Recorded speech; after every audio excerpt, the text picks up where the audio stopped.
Hey guys, welcome to Series World. Today I'm going to explain a teen drama series called Raising Voices from 2024. Turn on subtitles and spoilers ahead. The first episode opens with Alma entering a private school. She proceeds to hang a banner on the school gate. Curious students' heads are seen peeking out the windows to see what new issues Alma is creating. The teachers are now calling the police instead of her parents. The banner says that a rapist is in this school. Let's go back 4 months prior. We see a completely different Alma being bored in her history class. After the class ends, she's the first to leave. She lived an almost normal school life except for some incidents like taking down a bully in one punch, making out in a restroom stall, or burning her school uniform after 10th grade. But none of this would have stood out enough to make people remember her name. At present, Alma is in the police station, shaking and sobbing. What happened at the end of that year changed everything and how people perceive her. Back to the past, Alma is heading home. Nada, Alberto, and their group are talking about their future plans regarding higher studies. Alberto starts bad-mouthing Alma, and Nada tells him to stop as she's her friend. Alma looks at them but doesn't care. Hernan comes up to her and tells her to meet him and the boys at the park. Alma agrees. Hernan then makes her listen to a new song mix he made. She quite likes it.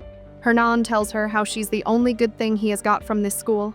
While they're chatting, a car pulls up in front of the school, and Hernan goes to meet with the men inside. They pull his head inside the window and threaten him about something. While leaving, they give nasty looks at Alma too. Alma is worried about Hernan, but isn't able to do anything, and he leaves too. Her history teacher, Juan, and another teacher come up to her and ask whether she was smoking weed, but it was just a cigarette. Juan asks whether everything's okay because she wasn't attentive in class. Alma tells him that she had an allergy attack and didn't get any sleep. We then see Alma taking the school bus heading home. She tells Nada goodbye and gets off the bus. Her dog, Cooper, was waiting for her outside and she gives him lots of pets. Alma warms up her and Cooper's food and goes to eat when she gets a text from Greta asking her to meet at the mall. At present, Alma's mom has arrived at the police station.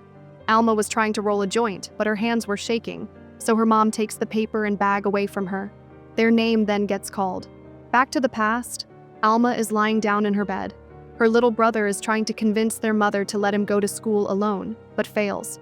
Her mom then enters her room and Alma requests her to buy her new sneakers, but she didn't even use the other ones she got for Alma. Failing to manage the money, Alma goes to her dad and convinces him to give her the allowance. We then see Greta waiting outside the mall for Alma. Alma arrives a bit late, so she tries to sweet-talk Greta to make her less angry. But Greta knows how Alma is, so she doesn't mind. They head straight inside the mall. Greta notices a bunch of mannequins and starts telling Alma how their bodies are so hot.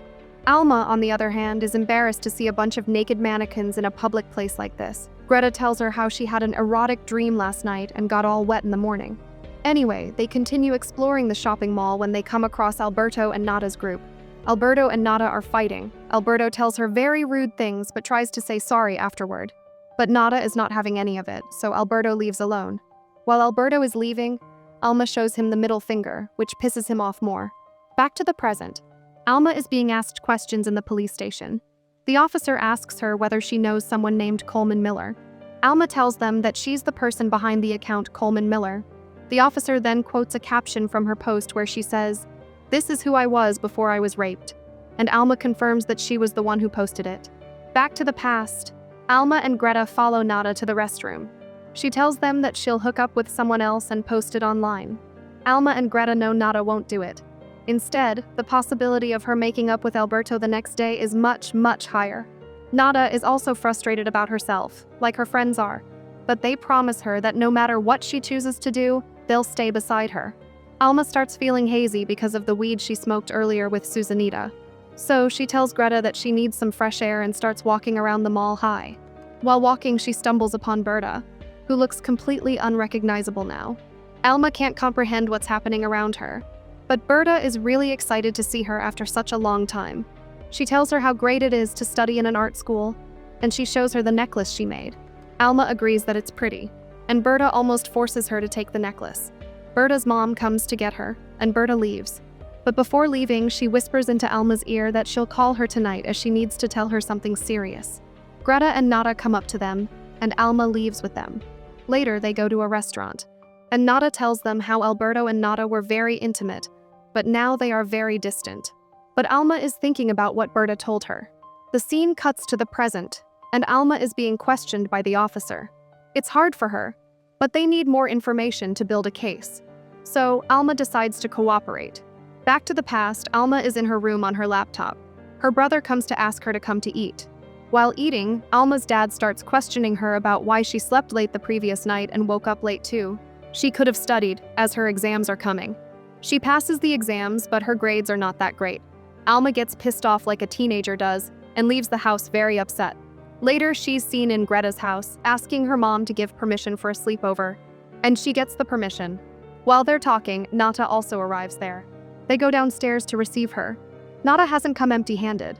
She has brought a special toy that she got from under her mom's bed. Her mom's friend gifted her this, but she hasn't used it for a long time, it seems. Nata, Alma, and Greta start playing with the toy. They remove their clothes and take suggestive pictures too. After they're done, Nata gets a call from Alberto. Seems like they've made up. So, she kicks Alma and Greta out of the room to FaceTime him. Alma and Greta decide to go to the basement where Greta's brother is. He practically runs a weed business from the basement. Seems like Greta's brother has a soft spot for Alma, so he gives them some weed. Greta leaves, and Alma starts asking him about his tattoo. It's written in Tamil, and the meaning is bon voyage. Alma also has a tattoo, but she tells him that she can't show it to him as it'll intimidate him. Alma goes back to Greta, and they start smoking weed outside the house. Greta starts flirting with her, and they kiss. Alma starts remembering all the times they have kissed in all the places. Later that night, while they're sleeping, Alberto texts Nata to send some steamy pictures of herself, so she gets up and goes to the restroom to send them. At present, the officer is asking her whether what she posted is true or not. Alma tells them that it's true. They then request her to share the whole truth with them, as she's the only one that knows what really happened. Back to the past, Alma is now seen in school. Hernan comes up to her, and they start chatting. Alma asks him why he didn't come to the park that day. She's worried about him, whether he got into a mess with the men in the car. Hernan assures her that he's fine and they're just his friends. He then asks her to come with him to a party. Alma tells him she'll update him about it later and leaves. In class, Alma is absent-minded. Her parents get called as she has failed 6 quizzes. It'll be hard for her to pass this year, and even if she does, she won't be able to get into any uni. So the teachers ask her parents whether there's any problem at home. They are confused because everything is okay at the house. So the teacher next tells them how she might be smoking weed. This is news to her parents, and they are deeply upset by this information. Meanwhile, Alma and Greta have gotten 2 tickets for a concert. David is also going there, and Alma can't wait as she wants to make moves on him. After coming back home, Alma's parents have a talk with her. They ask her whether she's using any drugs or not. Alma denies using any and says that she only had a few puffs on New Year's Eve, that's it. Her mom doesn't believe her, so they do a drug test, and Alma gets caught in her lies. She is grounded. Weeks go by and she's bored at home. Greta asks her whether they should cancel the plans, but Alma tells her not to as they will go. That night, Alma wears a pretty dress and gets ready for the party. She sneaks out of the house but unfortunately misses the bus. It starts pouring down and she's waiting for the next bus when the 2 men in their car arrive in front of her. They ask her whether she needs a ride, which she rejects, but they keep pushing. Alma gets a text from Greta asking her to come quickly, or else David will get really mad. She doesn't know what to do. Then she gets another text from her mom asking her to turn around quickly or things will get worse. So she decides to take a step. The episode ends with Alma getting into the car, and it drives away. To watch more explanations of these kinds of series, click on the videos on your screen. And don't forget to let me know how you feel about today's video in the comments down below. And at last, thanks for watching.